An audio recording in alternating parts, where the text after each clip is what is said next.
ಸ್ನೇಹಿತರೆ, ಮೀಡಿಯಾ ಮಾಸ್ಟರ್ಸ್ಗೆ ಸ್ವಾಗತ ಸುಸ್ವಾಗತ. ಗೆಳೆಯರೆ, ಒಂದು ಕಡೆ ಬಲೂಚಿಸ್ತಾನದ ಸ್ವಾತಂತ್ರ್ಯ ಹೋರಾಟ, ಮತ್ತೊಂದು ಕಡೆ ಖೈಬರ್ ಭಾಗದಲ್ಲಿ TTPಯ ದಾಳಿಗಳಿಂದ ನಲುಗಿ ಹೋಗ್ತಾ ಇರೋ ಪಾಕಿಸ್ತಾನದಲ್ಲಿ ಈಗ ಮತ್ತೊಂದು ಭಯಾನಕ ದಾಳಿ ನಡೆದಿದೆ. ಪಾಕಿಸ್ತಾನದ ರಾಜಧಾನಿಯ ಹೊರವಲಯದಲ್ಲಿನ ಮಸೀದಿಯೊಂದಕ್ಕೆ ನುಗ್ಗಿದ ಉಗ್ರರು ಅಲ್ಲಿ ಮೊದಲು ಗುಂಡಿನ ದಾಳಿ ಮಾಡಿದ್ದಾರೆ. ಆನಂತರ ತಮ್ಮನ್ನು ತಾವು ಸ್ಫೋಟಿಸಿಕೊಂಡು ಅಲ್ಲೊಂದು ಮಾರಣ ಹೋಮಕ್ಕೆ ಕಾರಣ ಆಗಿದ್ದಾರೆ. ಆ ದಾಳಿಯಲ್ಲಿ ಇದುವರೆಗೆ 40ಕ್ಕೂ ಹೆಚ್ಚು ಸಾವುಗಳು ಸಂಭವಿಸಿವೆ, 160ಕ್ಕೂ ಹೆಚ್ಚು ಮಂದಿ ಗಾಯಗೊಂಡಿದ್ದಾರೆ ಅಂತ ಹೇಳಲಾಗ್ತಾ ಇದೆ. ಸಾವಿನ ಸಂಖ್ಯೆ ಒಂದೇ ಸಮಕ್ಕೆ ಏರಿಕೆ ಆಗ್ತಾ ಇದೆ, ಅದು ಇನ್ನಷ್ಟು ಹೆಚ್ಚಾಗುವ ಸಾಧ್ಯತೆಗಳಿವೆ ಅಂತ ಕೂಡ ಹೇಳ್ತಿದ್ದಾರೆ.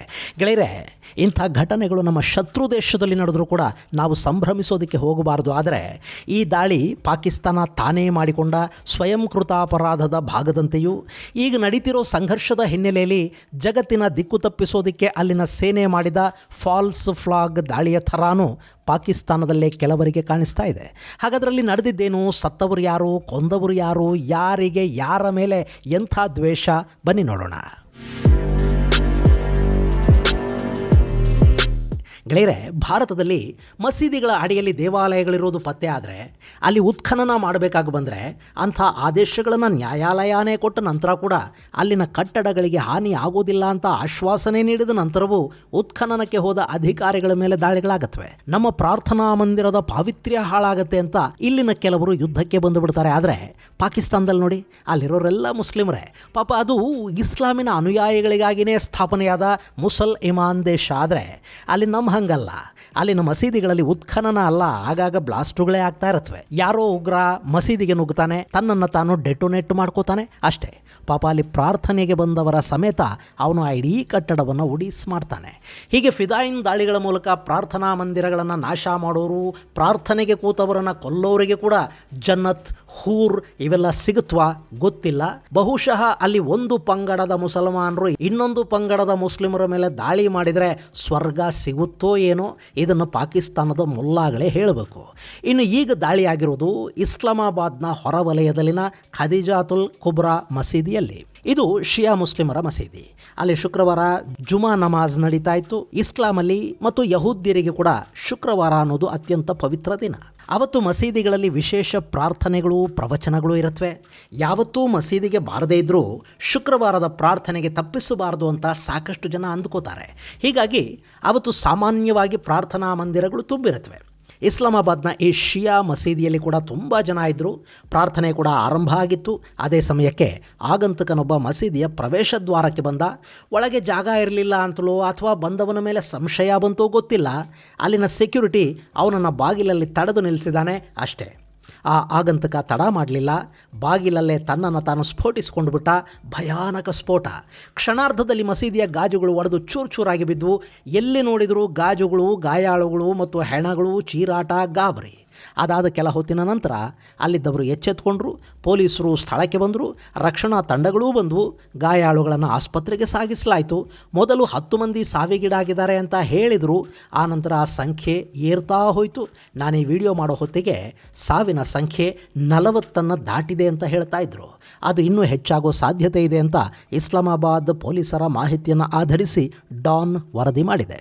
ಇನ್ನು ಅಲ್ಲಿ ಸ್ಫೋಟ ಹೊರಗೆ ಸಂಭವಿಸಿದೆ. ಹೀಗಾಗಿ ಸಾವು ಮತ್ತು ನೋವುಗಳ ಸಂಖ್ಯೆ 160 ಸುತ್ತಮುತ್ತ ಇದೆ. ಆದರೆ ಅದೇ ಮಸೀದಿಯ ಒಳಗವನಿಗೆ ಪ್ರವೇಶ ಸಿಕ್ಕಿ ಪ್ರಾರ್ಥನೆ ಮಾಡ್ತಾ ಇದ್ದವರ ನಡುವೆ ನಿಂತು ಅವನು ಸ್ಫೋಟಿಸಿಕೊಂಡು ಬಿಟ್ಟಿದ್ರೆ ಗತಿ ಏನಾಗ್ತಿತ್ತು ಹೇಳಿ. ಹಾಗೆ ಆ ಸ್ಫೋಟಕ್ಕೂ ಮೊದಲು ಬಂದೂಕಿನ ಸದ್ದು ಕೇಳಿತು.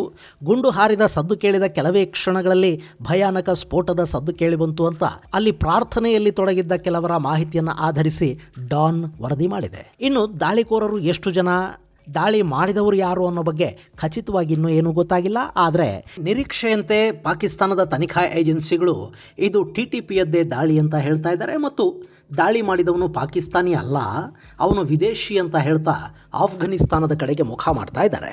ಗೆಳೆಯರೆ, ಇಲ್ಲಿ ದಾಳಿಯ ಹಿಂದೆ ಆಫ್ಘನಿಸ್ತಾನ ಮತ್ತು TTP ಇವಿಯಾ ಅನ್ನೋದನ್ನು ನೋಡೋದಕ್ಕೂ ಮೊದಲು ನಾವು ಪಾಕಿಸ್ತಾನದಲ್ಲಿನ ಶಿಯಾ ಸುನ್ನಿ ಸಂಘರ್ಷದ ಬಗ್ಗೆ ಕೂಡ ಸ್ವಲ್ಪ ತಿಳ್ಕೋಬೇಕು. ಪಾಕಿಸ್ತಾನ ಅನ್ನೋದು ಅತಿ ಹೆಚ್ಚು ಸುನ್ನಿ ಮುಸಲ್ಮಾನರ ಇರೋ ದೇಶ. ಹಾಗೆ ಅಲ್ಲಿ ಶಿಯಾಗಳು ಇದ್ದಾರೆ. ಅವರ ಸಂಖ್ಯೆ ಪಾಕಿಸ್ತಾನದ ಒಟ್ಟು ಜನಸಂಖ್ಯೆಯಲ್ಲಿ 15% ಇರಬಹುದು. ಅವರು ಅಲ್ಲಿ ಅಲ್ಪಸಂಖ್ಯಾತರು.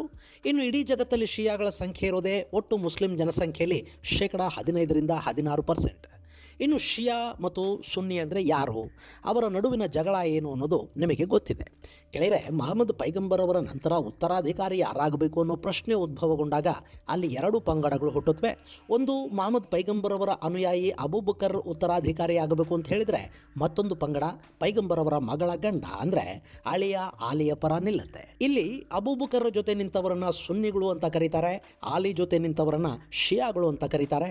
ಆ ಸಂಘರ್ಷದಲ್ಲಿ ಅಬೂಬಕರ್ ಪಂಗಡಕ್ಕೆ ಗೆಲುವು ಸಿಗುತ್ತೆ. ಸಾಮಾನ್ಯವಾಗಿ ಗೆದ್ದವರ ಜೊತೆ ಜನ ಹೆಚ್ಚು ನಿಲ್ತಾರೆ, ಹಾಗೆ ಸುನ್ನಿಗಳ ಸಂಖ್ಯೆ ಜಗತ್ತಲ್ಲಿ ಹೆಚ್ಚಾಗ್ತಾ ಹೋಗುತ್ತೆ.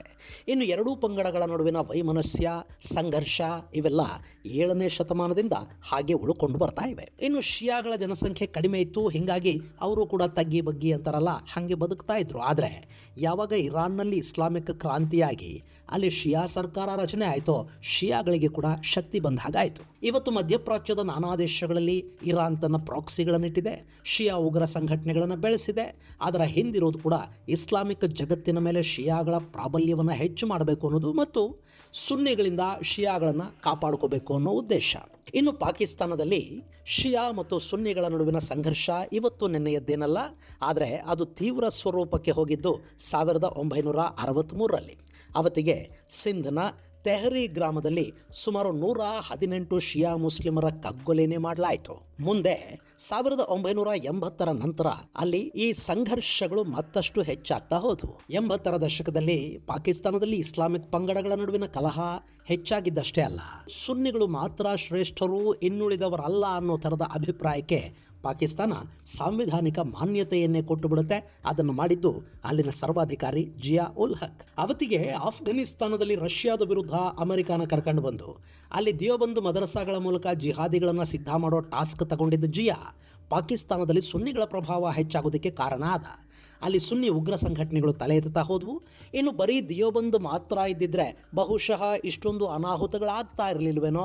ಆದರೆ ಅಲ್ಲಿ ಸೌದಿಯ ಸಲಾಫಿಗಳು ಕೂಡ ಹೋದರು. ಸಲಾಫಿಗಳಲ್ಲಿ ಶಿಯಾಗಳ ಬಗ್ಗೆ ವಿಪರೀತ ದ್ವೇಷ ಇದೆ. ಸುನ್ನಿಗಳನ್ನು ಹೊರತುಪಡಿಸಿದ್ರೆ ಬೇರೆ ಯಾರು ಭೂಮಿ ಮೇಲೆ ಇರಲೇಬಾರದು ಅಂತ ಈ ಸಲಾಫಿಗಳು ಬಯಸ್ತಾರೆ. ಪಾಕಿಸ್ತಾನದಲ್ಲಿ ಸಲಾಫಿ ಮತ್ತು ದಿಯೋಬಂದ್ ಎರಡೂ ಸೇರಿ ಒಂದು ವಿಚಿತ್ರ ಹೈಬ್ರಿಡ್ ದಿಯೋಬಂದ್ ಸ್ಕೂಲ್ ನಿರ್ಮಾಣ ಆಯಿತು. ಅಲ್ಲಿ ತಯಾರಾಗಿ ಬಂದವರು ಶಿಯಾಗಳ ಮೇಲೆ, ಶಿಯಾ ಮಸೀದಿಗಳ ಮೇಲೆ ದಾಳಿಗಳನ್ನು ಶುರು ಮಾಡಿದರು. 1987ರಿಂದ ಇಲ್ಲಿವರೆಗೆ ಸುಮಾರು 7-8 ಸಾವಿರದಷ್ಟು ಶಿಯಾಗಳು ಪಾಕಿಸ್ತಾನದಲ್ಲಿ ಕೊಲೆಯಾಗಿದ್ದಾರೆ, ಬಾಂಬ್ ಬ್ಲಾಸ್ಟ್ಗಳಲ್ಲಿ ಸಾವಿಗೀಡಾಗಿದ್ದಾರೆ ಅಂತ ಹೇಳಲಾಗುತ್ತೆ. ಆದರೆ ಅದಕ್ಕಿಂತ ಹೆಚ್ಚು ಜನ ಬಲಿಯಾಗಿದ್ದಾರೆ ಅನ್ನೋ ಮಾತೂ ಇದೆ. 2002ರಿಂದ 2018ರವರೆಗೆ ಅಲ್ಲಿ 104 ದಾಳಿಗಳು ಶಿಯಾ ಮಸೀದಿಗಳು ಮತ್ತು ಅವರ ಸ್ಥಳಗಳ ಮೇಲೆ ನಡೆದಿರುವುದು ದಾಖಲಾಗಿದೆ. ಅದರಲ್ಲಿ 1368 ಜನ ಸತ್ತಿದ್ದಾರೆ, 2748 ಜನ ಗಾಯಗೊಂಡಿದ್ದಾರೆ. 2003ರಲ್ಲಿ ಕ್ವೆಟಾ ಮಸೀದಿ ಮೇಲೆ ದಾಳಿ ನಡೀತು, ಅಲ್ಲಿ 53 ಜನ ಸಾವಿಗೀಡಾದರು. 2013ರಲ್ಲಿ ಕ್ವೆಟಾದ ಹಜಾರಾ ಶಿಯಾ ಪಂಗಡಗಳ ಮೇಲೆ ಬಾಂಬ್ ದಾಳಿಗಳಾದವು, ಅಲ್ಲಿ 106 ಜನ ಸಾವಿಗೀಡಾದರು. 2022ರಲ್ಲಿ ಪೆಶಾವರ್ನಲ್ಲಿನ ಶಿಯಾ ಮಸೀದಿ ಮೇಲೆ ಬಾಂಬ್ ದಾಳಿ ನಡೀತು, ಅದರಲ್ಲಿ 61 ಜನ ಸಾವಿಗೀಡಾದರು. ಒಟ್ಟಾರೆ 1987ರಿಂದ 2007ರವರೆಗೆ 4000 ಶಿಯಾಗಳು ಈ ಸೆಕ್ಟೇರಿಯನ್ ಹತ್ಯಾಕಾಂಡಗಳಲ್ಲಿ ಸಾವಿಗೀಡಾಗಿದ್ದಾರೆ. ಇನ್ನು 2001ರಿಂದ 2018ರ ನಡುವೆ ಸುಮಾರು 4800 ಶಿಯಾ ಮುಸ್ಲಿಮರು ಸತ್ತಿದ್ದಾರೆ ಅಂತ ಅಲ್ಲಿನ ಹ್ಯೂಮನ್ ರೈಟ್ಸ್ ವಾಚ್ ಹಾಗೂ ಇನ್ನಿತರ ಮೂಲಗಳು ಹೇಳುತ್ತವೆ. ಇನ್ನು ಶಿಯಾಗಳ ಮೇಲಿನ ಬಹುತೇಕ ದಾಳಿಗಳ ಹಿಂದೆ ಪಾಕಿಸ್ತಾನದಲ್ಲಿನ ಲಷ್ಕರ್ ಎ ಜಹಂಗ್ವಿ, ತೆಹರಿಕ್ ಎ ತಾಲಿಬಾನ್ ಪಾಕಿಸ್ತಾನ, ISKP ಹಾಗೆ ಸಿಪಾಹ್ ಎ ಸಹಾಬಾ ಮುಂತಾದ ಉಗ್ರ ಸಂಘಟನೆಗಳಿವೆ ಅಂತ ಹೇಳ್ತಾರೆ.